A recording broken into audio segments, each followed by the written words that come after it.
শুভ সন্ধ্যা বন্ধুরা, সবাই কেমন আছো? আশা করি সবাই ভালো আছো। আমিও মোটামুটি আছি। তোমরা টাইটেল আর থাম্বনেল দেখে বুঝে গেছো। দেখো এই ঘরটা কিন্তু মানে লাইট জ্বলে তো, মানে খুবই একটু অন্ধকার অন্ধকার লাগে, অসুবিধা হয় ভিডিও করতে গেলে, মানে সন্ধ্যের পরে ভিডিও করতে গেলে। তা কিছু করার নেই। তা রিমির তো সুখবরটা তোমরা পেলে। আমার হচ্ছে মঙ্গলবার দিন রিপোর্ট এসে, তার আগে তো আমি ঠিকঠাক মতন ভিডিও করতেও পারিনি। এখানে ভিডিও করার মতন না খুবই অসুবিধা হয়, কিছু নেই সেরকমভাবে, কোথায় হেলান দিয়ে ভিডিও করব, যাই হোক এইভাবে করতে হয়। তা তোমরা তো খুশির খবরটা পেয়েছো যখন আমি বুধবার দিন ভিডিওটা ছাড়লাম। মানে বুধবার দিনই তো রিমির ওই ওটিটা হলো, মানে বুকের চ্যানেলটা খুললো। তা হচ্ছে আমি ঘরে আসলাম, তো এসে স্নান খাওয়া দাওয়া করলাম। আর আমি যে ভিডিওটা পোস্ট করলাম বুধবার দিন, তারপরে থেকে তো সমানে ফোন আসছে, সবাই খুশির খবর, সবাই খুব খুশি, আমার পুরো ইউটিউব ফ্যামিলি। আর হচ্ছে সবাই বলছে যে শুধু রিমি তোমার মেয়ে না, একদম বাস্তব কথা, রিমি আমার মেয়ে না। রিমি এখন সবাই, মানে যত থ্যালাসেমিয়া বাচ্চা আছে সবাই যারা আমার সাথে, দেখো আমি একটা কথা বলছি, এই যে যারা এসেছিলো তারা আমাদের কাছে এখন আর কেউ ফোন টোন করেও না, কারোর সাথে যোগাযোগও নেই। এবার কেউ, অনেকেই ভাবে হয়তো আমি ভিডিও করে তাদের একটা ভিডিও ছেড়ে হয়তো আমি কত টাকা পাচ্ছি, কিন্তু তোমরা তো আমার ভিউজ দেখছো। আমি মাত্র ইউটিউব থেকে একবার টাকা পেয়েছি, আমি একবার পেয়েছি, আর $100 হলেই তারপরে আর একবার পাই। তা যা ভিউজ তোমরা দেখেছো, $1 করে প্রত্যেক দিন যদি জমে তাহলে আর কত মাসে টাকা পাবো। এর জন্য আমি এখন আর কারোর ভিডিও সেরকম করি না, আর বলতেও চাই না কিছু। তা যাই হোক, যে আমার সাথে যোগাযোগ রাখবে আমি তার সাথে রাখবো, আর যে আমার সাথে যোগাযোগ রাখবে না আমি তার সাথে যোগাযোগ আর কী করে রাখবো। আমি তো নিজেই ব্যস্ত থাকি রিমিকে নিয়ে। তারপরে তো আমি সবটাই তোমাদেরকে বলছি, রিমিকে নিয়ে আমি সবসময় ব্যস্ত থাকি। তা সেই সময় সবাই ফোন করেছে, চন্দননগর থেকে যেই বোন এসেছিল দেখা করতে, ভিডিওটা পোস্ট করার সঙ্গে সঙ্গেই, ভিডিওটা দেখেই সঙ্গে সঙ্গে ফোন করেছে। যে একমাত্র দেখলাম ওই আমার সাথে যোগাযোগ রেখেছে, আর কেউ যোগাযোগ রাখেনি আমার সাথে। তা বললো দিদিভাই আমি খুব খুশি হয়েছি। তা তারপরে যারা থ্যালাসেমিয়া না, যারা মানে আমার কন্টিনিউ ভিডিও দেখে, যারা আমার রিমির জন্য টাকা পাঠিয়েছে, আমার পুরো ইউটিউব ফ্যামিলি আজকেও ফোন করেছে। যতটা আমি পেরেছি আমি ধরেছি, যতটা পারে রিমি ধরে। কারণ আমার তো রিমিকে ট্রিটমেন্ট করতে হয়, মানে দেখাশোনা, পরিষ্কার, ক্রিম মাখানো, যেগুলো করতে হয় বিএমটি রুমে তোমরা দেখেছো, আমার সেম করতে হয়। যতটা পারি তোমাদেরকে দেখায়, আর না পারলে তো ওগুলো তো আমার করতেই হবে। তারপরে রিমির বাপির কাছে যখন আমার ফোন থাকে তখন হচ্ছে করে, কারণ আমার ফোনটা খারাপ হয়ে গেছে, আমার সিমটা ওর ফোনে আমি ভরে নিলাম, কারণ আমার সিমটা তো পাবলিক হয়ে গেছে নাম্বার, সবাই ফোন করবে, অবশ্যই আমার ফোন ধরা উচিত, কিন্তু যতক্ষণ পারি ফোন ধরি। এবার তার আগে কথা বলি, রিমির যখন এই সুখবরটা এসছে তখন অবশ্যই আমার ফ্যামিলি তো মানে খুবই টেনশন, চিন্তায়। আমার বড়দার যার কোনো বিকল্প নেই, যে আমার কাছে ভগবান, আমার ফ্যামিলিতে আমার বড়দা মানে মা বাবার থেকেও উপরে, সারা জীবন আমার পাশে, আমার সাপোর্টে। ওদের একটাই টেনশন ছিল, আমার ভাগ্নির যদি কোনোদিন কিছু হয়ে যায় আমার বোন কী নিয়ে বাঁচবে, ওদের একটাই টেনশন ছিল। কেন আমি কোনোদিন সেকেন্ড বেবি নিইনি, কেন নিতে পারিনি, অবশ্যই তোমাদেরকে সবটাই আমি বাড়ি গিয়ে বলবো ভেঙে সবটাই। কোনোদিন আমি কেন সেকেন্ড বেবির প্ল্যান করিনি, আর কোনোদিন আমি নিও নি, আর ভবিষ্যতেও ঠাকুরের আশীর্বাদে যাতে না নিতে হয়। তখন আমার মা বড়দা সারাক্ষণ কান্না করতো যে আমার ভাগ্নির ঠাকুর পরে যদি কিছু হয়ে যায় তাহলে আমার বোনটা কী নিয়ে সারা জীবন বাঁচবে। এটাই আমার ফ্যামিলিতে একটাই কথা ছিল। তাহলে আমার দাদা মা বাবারা কত টেনশানে ছিল তোমরা বোঝো। আমার বাবা তো খালি ফোন ধরলেই কান্না করতো, ফোনটা ধরলেই আমার বাবা, আমি আজকে 8 মাসের মধ্যেও সেরকম একটা আমার বাবার সাথে কোনোদিন কথা বলিনি সেরকমভাবে, কারণ ফোন ধরলেই কান্না করতো, কী কথা বলবো। এখন রিমিও, তারপরে এখন 8 মাসে রিমি কোনো দিন বাড়িতে কারোর সাথে ফোনে কথা বলেনি, কারোর সাথে না, কারণ ওর মন খারাপ করতো। ওর ভাই বোনরা যখন মামার ছেলেমেয়েরা ফোন করতো তখন ওর বাড়ির জন্য মন খারাপ হতো বলে করতো না। শুধু আমার যে ভাসুরের মেয়ে দুটো হোয়াটসঅ্যাপে মেসেজ করে বা ফোন করে, তাছাড়া রিমি কারোর সাথে, কেউ যদি আমার কোনো ইউটিউবার বা সাবস্ক্রাইবাররা যদি বলে যে একটু রিমির কাছে দাও, রিমি কিন্তু কথা বলতে চাইতো না তখন, কারণ ওর বাড়ির জন্য খুবই মন খারাপ করে। এটা তো স্বাভাবিক, একটা বাচ্চা 8 মাস ধরে বন্দি, মানে প্রত্যেকটা বিএমটি পেশেন্টদের একই নিয়ম হবে, তার মধ্যে ওর যে অপারেশন গেল। যাই হোক, এবার আমার মেন ভিডিও প্রসঙ্গে আসি। তা প্রথমেই আমি 2টোর সময় জুনিয়র ডাক্তার যখন দেখলে রিমিকে লজেন দিল আমার ভিডিওর মধ্যে, ওরা এরকম জুনিয়র ডাক্তার অনেক আছে। জুনিয়র ডাক্তাররা আগে রিপোর্ট দেখে, ডায়েরিতে সব লেখে, রিমির যে ডায়েরিতে লেখার পরে তারপরে ডায়েরি প্রফেসরের কাছে পৌঁছে দেয়, যার ডাক্তার তাদের কাছে পৌঁছে দেয়। এরকম অনেক জুনিয়র ডাক্তার আছে।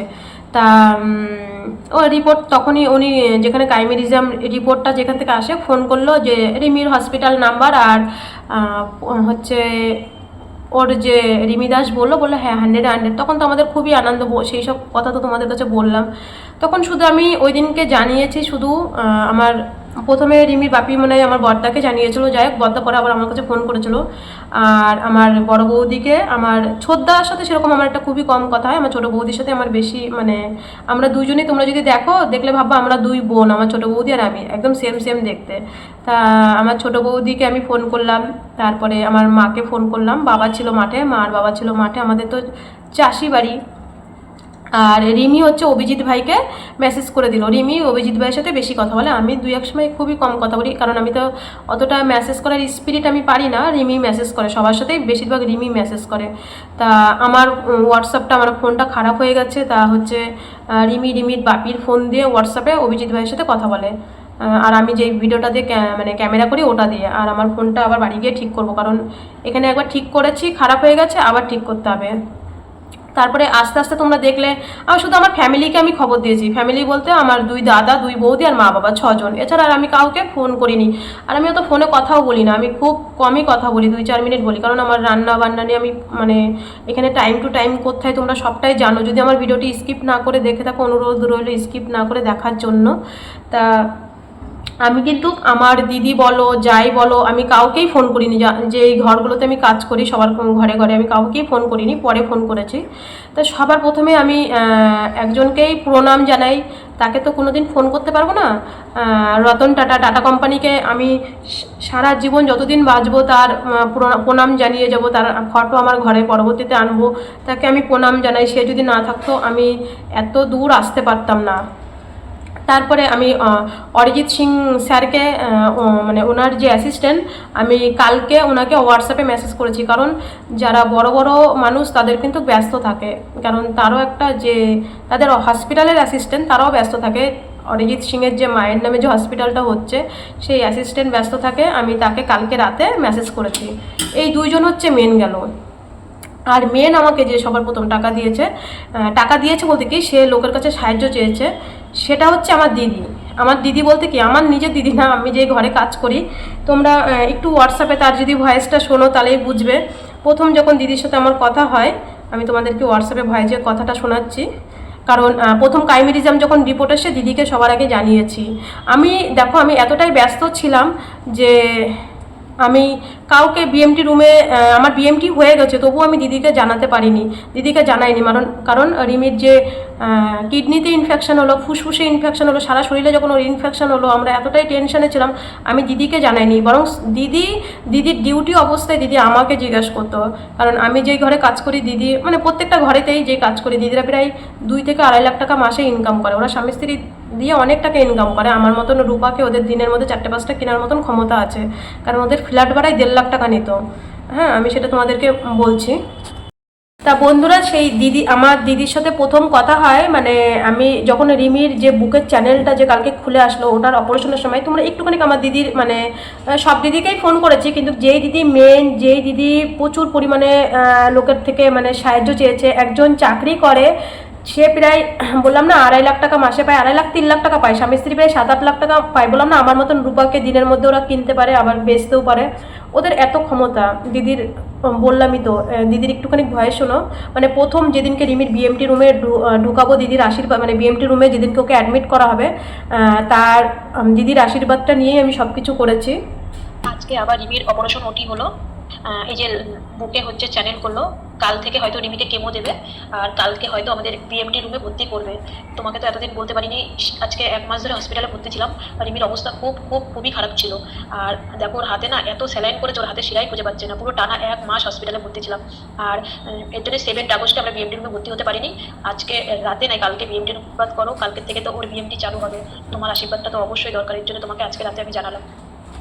হ্যাঁ রূপা, আমার আশীর্বাদ আছে, ঠাকুরকে বলছি সবই ঠিক হয়ে যাবে, চিন্তা করবে না। হ্যাঁ তোমরা অনেক কিছু করছো, সব ঠিক হয়ে যাবে।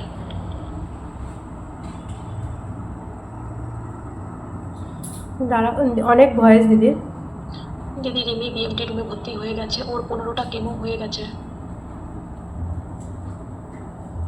ঠিক আছে রূপা, ঠাকুরকে বিশ্বাস করে রাখো, সব ঠিক হয়ে যাবে। আমরাও এখান থেকে প্রার্থনা করছি। হ্যালো রূপা, এখন কেমন আছো? রিমি কেমন আছে? অনেকদিন ধরে কোনো খবর পাইনি। ফোন করবো, কিন্তু রিমির কিডনিতে আর বুকে এত ইনফেকশন হয়ে গেছিল, ও ব্যথা যন্ত্রণায় মানে খুব কষ্ট পেয়েছে। আর দিদি, তোমাদের আশীর্বাদে রিমির প্রথম কাইমেরিজম রিপোর্ট মানে বনমেরু রিপোর্ট ওর 100-এ 100 এসছে। আর তোমাদের আশীর্বাদের রিপোর্ট ভালো আছে। এখনো তোমাদের 3 মাস হসপিটালে থাকতে হবে। কাইমেরিজম রিপোর্ট মাত্র একটা হলো, এখনো দুটো করতে হবে। আর দুটোতে যদি 100-এ 100 আসে তাহলে আমাদের 3 মাসের মাথায় ছুটি দিয়ে দেবে। খুব ভালো খবর, 100-এ 100 রিপোর্ট এসেছে, এটা শুনে ভালো লাগছে। আরও দুটো রিপোর্ট এসে যাক, সব 100-100 হবে। আর ভালো করে 3 মাসে ছুটি পেও। আর এইগুলো ইনফেকশন আর ওইগুলো কষ্ট তো হবেই, ওটা তো আমি জানতাম। অন্যদেরও শুনেছি যে বিএমটির পরে অনেক কষ্ট হয়, অনেক ইনফেকশন হয়। এখন তোমরা ভালো করে ওখানে থাকো, কেয়ার করো, ইনফেকশন না হলেই এখন ভালো। আর দেখো তাড়াতাড়ি ঠিক হয়ে যায় তো খুব ভালো।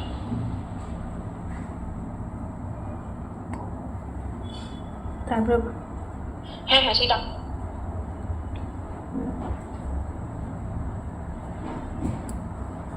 বন্ধুরা হচ্ছে তোমরা তো সব শুনলে, তার মধ্যে দিদির সাথে হোয়াটসঅ্যাপে মানে মেসেজও হয়েছে, ফোনে কথাও হয়েছে যতটা পেরেছি হোয়াটসঅ্যাপে।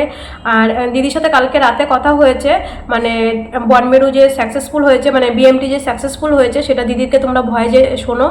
আজকে বনমেরু রিপোর্ট আসলো দিদি, এটা হচ্ছে 3rd বনমেরু। 100-এ 100 এসে দিদি, রিমির রিপোর্ট খুব ভালো এসে তোমার আশীর্বাদে। তুমি রিমির জন্য অনেক কষ্ট করেছো দিদি, তার দাম আমি আজকে পেয়েছি। আর তোমার তুমি আমার জন্য যা করেছো দিদি, আমি এই ঋণ তোমাকে কোনোদিন শোধ করতে পারবো না। আমাদের আর 15 দিনের মধ্যেই দিদি ছুটি হয়ে যাবে। 8 মাস হয়ে গেল হসপিটালে আছি। আর খুবই ভালো খবর এই রূপা, খুবই ভালো খবর। আমার খুব ভালো লাগছে। তাড়াতাড়ি করে ঠিক হলে আবার হসপিটাল ছেড়ে বাড়ি যাও। তা বন্ধুরা, তোমরা তো দেখলে আমার যে দিদি, মানে দিদির নাম হচ্ছে সুমায়া, দিদি বাংলা বোঝে। দিদি বাংলা বোঝে বলতে দিদির 9 বছর, মানে ছোটোবেলায় দিদি 9 বছর দুর্গাপুরে ছিল, এর জন্য দিদি বাংলা বোঝে। আর যে দিদিদের ঘরে কাজ করি না, অবশ্যই একদিন শোনাবো। আমার হিন্দিটা জানোই তো, আমি ভুলভাল হিন্দি বলি। যতই এত বছর ধরে আমি বাইরে থাকি, যতই এত বছর ধরে আমি লোকের বাড়ি কাজ করি, তবু আমি হিন্দি একটু ভুলভাল বলি। দিদিরাও হাসি পায়, মজা করে। আর মজা দেওয়াটাই তো যাই হোক। আর এই দিদি হচ্ছে সুমায়া দিদি। এই দিদি সবার কাছে আমার জন্য সাহায্য চেয়েছিল, সবার কাছে। দিদি তো চাকরি করে, বললাম না। তা হচ্ছে কি বলবো, অবশ্যই রিমি তোমরা জানো 1 বছর হয়ে গেলে ভ্যাকসিন দিতে হবে। তারপরে আমি আমার দিদিকে তোমাদের দেখাবো, দিদির বাড়িতে রিমিকে নিয়ে যাব। যতই কাজ না করি সে আমার উপকার করেছে, আমাকে যে যে উপকার করেছে। মানে আমার লাস্টে তো আমি মানে দেয়ালে পেট থেকে গেছে বলেই আমি ইউটিউবে আমি লাস্টে চেয়েছি। তার আগে তো আমি নিজে ট্রাই করেছি, সবসময় বললাম না।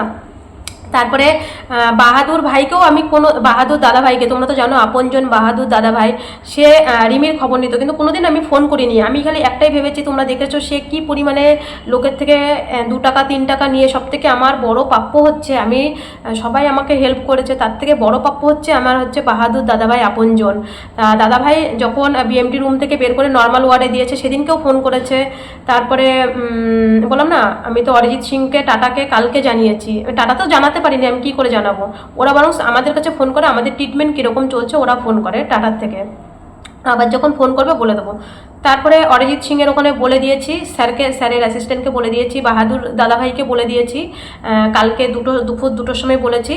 আর হচ্ছে আমার দিদিদেরকেও কালকে রাতেই বলেছি। আর সব অন্য দিদি মানে ভাবি, মানে দিদির যে দিদি ভাই বউ সবই একই অ্যাপার্টমেন্টে, ওদের ঘর আর কি, সবাইকে আমি ফোনে বলে দিয়েছি।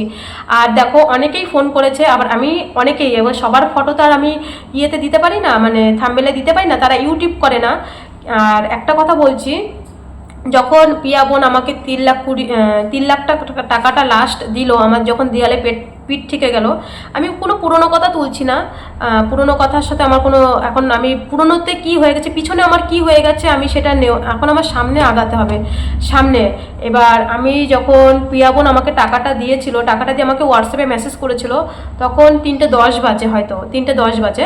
তা আমি মেসেজটা, তোমরা তো দেখেছো রিমির বিএমটি রুমে কি অবস্থা হয়েছিল ইনফেকশনে। তখন রিমির অবস্থা এতটাই খারাপ ছিল, রিমিকে তখন আমি খাওয়াচ্ছিলাম। আর তারপরে আমি 3:20 কি 3:21 আমি মেসেজটাই রিপ্লাই দিয়েছি, বা হাত দিয়ে রিপ্লাই দিয়েছি, আর রিমিকে ডান হাত দিয়ে খাইয়েছি। আর সত্যি কথা, আজকে ঘরতলায় বসে করছি, তখন 3:21 বাজে, তখন আমি সকাল থেকে কিচ্ছু খাইনি। তখন রিমির এমনই অবস্থা খারাপ হয়ে গেছিলো, তখন আমার মুখ দিয়ে ভাত আসতো না। আর সত্যি কথা জানো, আমি আজকে 8 মাস হয়ে গেছি, 8 মাসে আমি একটা রাত ঘুমাইনি। খালি রিমির বাপি বলতো কি, তুমি কান্দো কেন। ওর রিমি ঘুম থেকে উঠে মানে রাত 2-3টের সময় বসে থাকতাম, কান্না করতাম। আমি একটা মাসের মধ্যে একটা রাত ঘুমাইনি, একটা রাত না। খালি ওরা দুজন বলে কি তুমি কান্না করো কেন, তুমি কান্না করো কেন, ওরা খালি এরকম বলে। আমি বলি কি তোমরা কি বুঝবা মায়ের যে কতটা জ্বালা যন্ত্রণা, তোমরা কি বুঝবা। তা যাই হোক, আজকে পিয়া বোন যখন আমাকে টাকাটা দিয়েছে আমাকে খুব হেল্প করেছে। যদি আরও আগে দিত, আমার মেয়ের বিএমটিটা আরও আগে হতো, যখন আমি চেয়েছিলাম আরও আগেই হতো। আমার অনেক মানে লেট হয়ে গেছে টাকা জোগাড় করতে করতে। যাই হোক, লাস্ট সময় আমার হয়েছে সব কিছুই। আমি লাস্টে পিঠ ঠেকে গেছিলো, তার জন্য আমি করতে পারিনি। তা আজকে আমি পিয়া বোনকে টাকাটা যখন নিয়েছি তাকে একটা থ্যাঙ্কস বলিনি বা ধন্যবাদ বলিনি। তা পিয়া বোনের হয়তো একটু রাগ হয়েছিল যে আমি এতগুলো টাকা, আমি জানি সাবস্ক্রাইবার পাবলিক মানে আমার ভিউজার মানে সবার ভিউজারদেরই টাকাটা, ওই টাকাটা যতই হোক, তবু তাকে আমার একবার থ্যাঙ্কস বলা ছিল, আমি বলিনি। এর জন্য পিয়া বোনের রাগ হয়েছিল। গীতা আন্টিকে, গীতা মাসিমণিকে বলেছিল আমি একবার থ্যাঙ্কস, মানে কেন থ্যাঙ্কস বললাম না, এটা নিয়ে ভিডিও করেছিল। আমি সেই সময় কিচ্ছু করিনি, ভিডিওটার লিঙ্কটা আমাকে সবাই পাঠিয়েছিল, আমি তাকে একবার মানে ধন্যবাদ জানাইনি। অবশ্যই এটা আমি খুবই ভুল করেছি বলে আজকে তোমার কাছে পিয়া বোন আমি ক্ষমা চাচ্ছি যদি তুমি আমার ভিডিওটা দেখো। জানি আমি খুবই একটা ছোট সামান্য মানুষ, বড় বড় ইউটিউবাররা কি আর আমাদের ভিডিও দেখে, তবুও আমি তোমাকে কি বলবো, তুমি আমার ছোট বোন। আর রিমি তোমার সাথে কালকে ফোনে কথা বলেছে, খুব ভালো লেগেছে, বলছে মা মাসিমণির সাথে কথা বলে আমাকে খুব ভালো লেগেছে, তোমাকে আমি ট্যাগ করব, তুমি যদি ভিডিওটা দেখে থাকো। তোমার কাছে আমি এই যে বোন সবার সামনে আমি তোমার কাছে এই যে মানে থ্যাঙ্কস ইংলিশে বলবো না, তোমার কাছে তুমি অনেক অনেক উপকার করেছো, তোমাকে অনেক অনেক ধন্যবাদ। আর সবার আগে আমি এই খুশির খবরটা আমি পিয়া বোনকে দিয়েছি সবার আগে, কারণ শুধু আমার মানে ফ্যামিলির যে 6 জন আছে, সেই 6 জন বাদ দিয়ে, আমার বাবার বাড়ির ফ্যামিলিতে যে 6 জন আছে ওদেরকে বাদ দিয়ে আমি কাউকে ফোনে বলিনি, কাউকে না। রিমি হচ্ছে আয়ুষ ভাইয়ের খবর নেবে, আর তোমার ভিডিও, পিয়া বোনের ভিডিও আমি 3 বছর ধরে তোমার যে পুরোনো ভিডিওগুলো আমি সব বলে দিতে পারবো। তুমি আয়ুষকে তেল মাখাচ্ছ, আয়ুষের দাদাকে তেল মাখাচ্ছ, সব ভিডিওগুলো আমি মানে পুরোনো ভিডিও তোমার প্রথম থেকে আমি তোমার ভিডিও দেখি, কারণ আয়ুষও থ্যালাসেমিয়া, রিমিও থ্যালাসেমিয়া। আমি কারোর কোনো থ্যালাসেমিয়ার ভিডিও দেখিনি, আয়ুষের ভিডিও দেখতাম। আর আয়ুষের বিএমটির জন্যই আমি ওয়েট করছিলাম যে ওরটাই দেখবো, আমি কোনোদিন কারোর বিএমটি দেখিনি। তা যাই হোক বোন, লাস্টে একটা কথাই বলবো, বাহাদুর দাদাভাইকে আমি ফোন করিনি, উনি আমাকে ফোন করতো, ওনার পরিশ্রমের কথা। আর ওনার সাথে খুব তাড়াতাড়ি আমাদের দেখা হবে, আমাদের সেরকম একটা কিছু মানে দেখা হবে খুবই তাড়াতাড়ি। যাই হোক, আমি আরও একবার হাত জোর করে বোন তোমার কাছে আমি মানে তোমাকে অনেক অনেক ধন্যবাদ, সেই সময় বলতে পারিনি, তোমার রাগ হয়েছিল। যাই হোক, এটা হওয়ারই কথা ছিল। অনেক অনেক তুমি ভালো থাকো, সামনে এগিয়ে চলো। আর এটাই আমার আজকে বলার ছিল তোমার কাছে হাত জোর করে। তা আমি কেন জানো বোন, তারপরে তোমাকে আমি কেন বলতে পারিনি, তারপরে কেন তোমাকে ফোন করিনি, আমার একটাই মনে ছিল যে আমি সাকসেসফুল হলে তোমাকে আমি ফোন করব, প্রথম ফোনটা তোমাকে করব, মনে মনে এটাই ছিল। যিশুকে ডাকতাম আর মনে মনে বলতাম আমি যেদিন সাকসেসফুল হবো তোমাকে সবার প্রথমে তোমাকে এই খবরটা দেবো। তোমার যেহেতু মনে কষ্ট পেয়েছো, তুমি কাউকে কষ্ট দেওয়াটা ঠিক না আমাদের। তা যাই হোক, সবাই ভালো থেকো, সবাই সুস্থ থেকো। আজ এই পর্যন্ত। রিমিকে সবাই আশীর্বাদ করো। আর সামনে রিমির অনেকটা পথ চলতে হবে, তোমাদের আশীর্বাদ খুবই আমার দরকার। আজ এই পর্যন্ত, সবাই ভালো থেকো, সবাই সুস্থ থেকো। আজ এই পর্যন্ত, কাল কোনো এক ভিডিওর সাথে দেখা হচ্ছে, ততক্ষণ সবাই সুস্থ থেকো। আজকের মতন টাটা। এখন আবার রান্না করতে যাবো, একটু খিচুড়ি করবো, এখানে প্রচুর পরিমাণে বৃষ্টি হচ্ছে আজকের মতো।